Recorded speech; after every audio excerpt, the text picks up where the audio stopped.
Vous oubliez souvent d'optimiser l'URL de vos articles de blog. Bonjour, c'est Bertrand, votre coach web. Bienvenue dans ce nouvel épisode du podcast, épisode 488. J'espère que vous avez la forme, la patate, de l'énergie, que vous avez plein de bonnes idées et que vous avez toute l'énergie qu'il vous faut pour les réaliser. Aujourd'hui, nous continuons notre petite série des épisodes inspirés par ma fille. Si vous écoutez cet épisode ce matin par exemple, voici une habitude que nous avons tous les matins. Nous préparons chaque matin un porridge pour le petit déjeuner. Alors elle sait ainsi qu'elle va aller chercher le lait végétal dans le frigo. Moi je sors le bol, les flocons d'avoine, le son. Elle sort le beurre de cacahuète et la cannelle. Elle verse avec moi les flocons et le son. Elle mélange. Elle ajoute la cannelle, elle mélange. On ajoute le lait végétal, elle mélange doucement. Je fais chauffer, on ajoute le beurre de cacahuète, elle lèche la cuillère et elle mélange, nous mangeons. Voilà, elle a intégré très simplement cette recette, ou plutôt ce petit processus. Elle sait quand il a lieu, où sont les choses, en quel ordre nous faisons les choses et quels résultats nous allons avoir. Depuis que Camille est née, on nous a souvent dit qu'il fallait un cadre qui ne bouge pas, des habitudes, des routines. Alors par exemple, là, on parle beaucoup de la routine du coucher, mais c'est aussi celle de se laver les mains, celle de se laver les dents, des choses qui deviennent au fur et à mesure des réflexes. Elle a appris comme ça que les choses se faisaient dans un certain ordre et que après telle et telle chose, il y avait telle ou telle chose qui se faisait. Nous devons, je pense, nous aussi, garder ce principe dans notre création et le développement de nos activités, et notamment mettre en place des processus qui nous simplifient les choses et nous permettent aussi de ne pas oublier de faire des choses essentielles. Au fur et à mesure que vous créez de nouveaux contenus, vous devez réfléchir à ces processus. Pensez-les comme si vous deviez les expliquer à quelqu'un. Vous pouvez les écrire, c'est même une bonne chose, je trouve. Faire des checklists même, des choses que vous devez faire pour chaque contenu.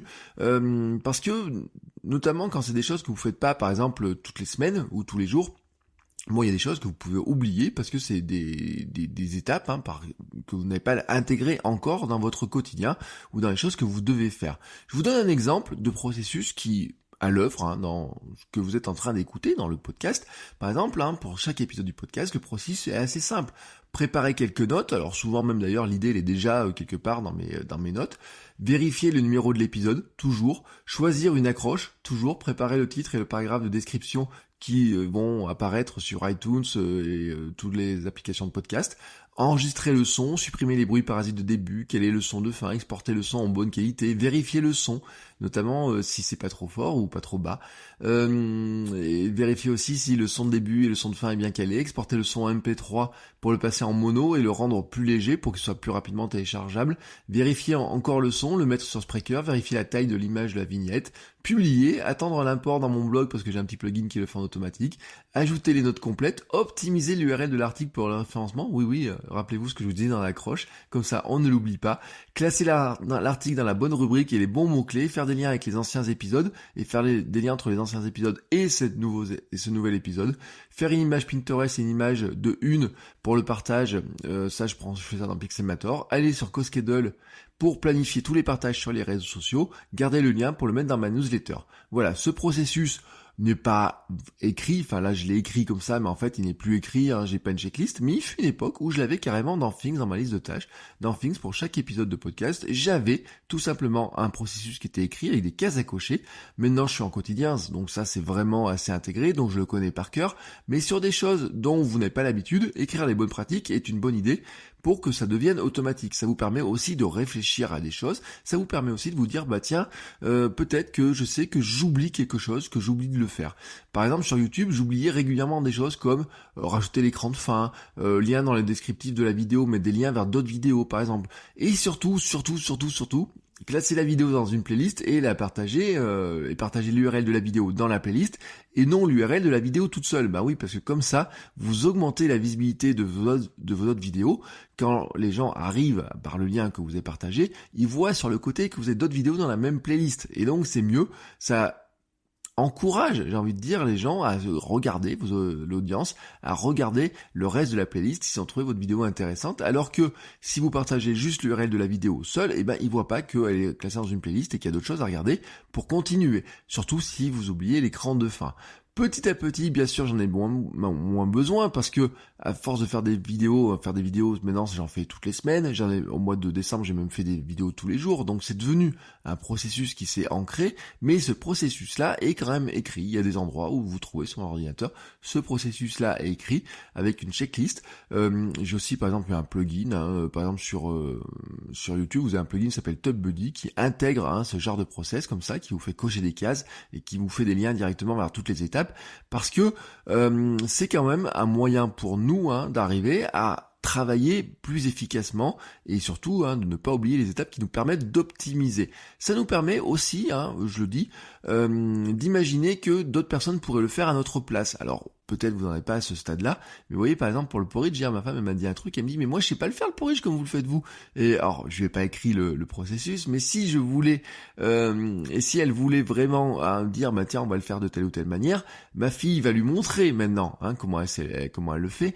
Parce qu'elle a 2 ans, donc maintenant elle va lui montrer, elle va lui expliquer, elle va lui tendre le doigt en disant je veux ça, je veux ça, je veux ça. Mais effectivement, si je voulais que ma femme le fasse dans le même ordre, etc., il aurait fallu que je lui écrive. Si vous pensez qu'il y a des choses que vous pouvez faire en plusieurs, en équipe, ou que vous voulez imaginez un jour le faire par d'autres personnes, vous devez aussi les écrire, ces processus. Alors ça, on rentre après dans les trucs de qualité, d'optimisation, d'entreprise, etc. Mais pensez à ce processus dans tous les cas, ça vous permet de découper les tâches. Pourquoi vous faites telle ou telle chose? Vous demandez à quoi sert chaque étape, pourquoi elle est importante, comment l'améliorer. Ça fait partie des bonnes pratiques que nous devons avoir. Voilà, ça permet d'optimiser vraiment pas mal de choses. Et en fait, c'est aussi un vrai facteur d'amélioration et d'organisation. Le processus que je vous ai donné là, c'était pour un épisode de podcast, mais je le fais dans une traite la plupart du temps.